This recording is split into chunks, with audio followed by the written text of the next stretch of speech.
We started with 2 cans of apple pie filling. Go ahead and smooth that out all over the bottom of your baking pan. Just like that.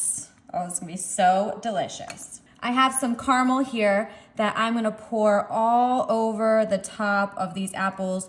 Wow, you guys, look at that. That looks amazing. That caramel is just dripping out. It's gonna go so good with the apples. Grab yourself some cake mix. Now here I went with the super moist French vanilla because I love the super moist cake. And also I think this is gonna be very good with the caramel and the apples. You could always switch up the kind of cake mix. And if you would, tell me all about it. I wanna know. Now we'll just go ahead, we'll take our hands and just evenly spread the cake right there over the top, just locking in the caramel and the apples. Yes, that's exactly what I'm talking about right there. Grab yourself a stick of butter and you'll just kind of quickly place little slices of butter right here on top of this cake mix.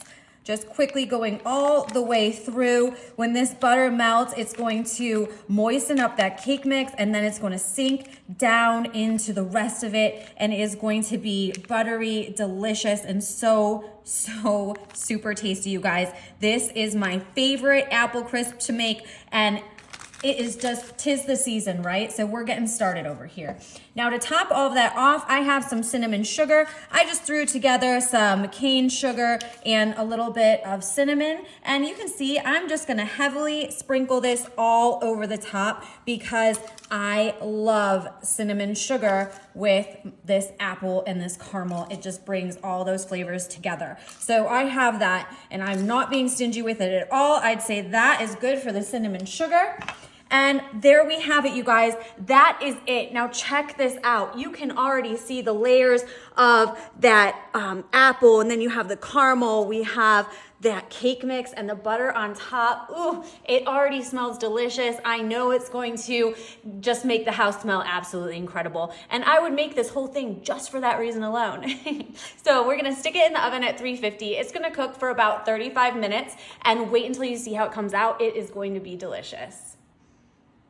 Ooh wee! Look at that apple cobbler. Oh my gosh. Look at the way that the caramel kind of bubbled through. You can see the cinnamon sugar on top. It smells phenomenal. Holy cow, you guys. Let's get right in here. I want to just get right in the front.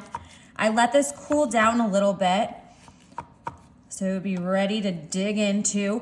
I can just feel the caramel and oh, look at that. It's crispy on top. I'm just gonna look. I'm speechless. Wow, I'm gonna come right in here with my plate. You guys, I can see the caramel right inside there. Do you see that? Look at that cake, the caramel. Wow, that came together so perfectly. And look at how clean that piece came out of the bottom of the pan. I'm super impressed. We have a little bit of apple, a little bit of caramel, and some cake right in here. Wow, I'm stoked about this.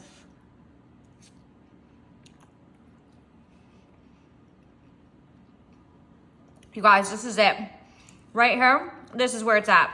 We got some caramel apple pie filling, then we got the caramel, we got the cake, the butter, the cinnamon sugar.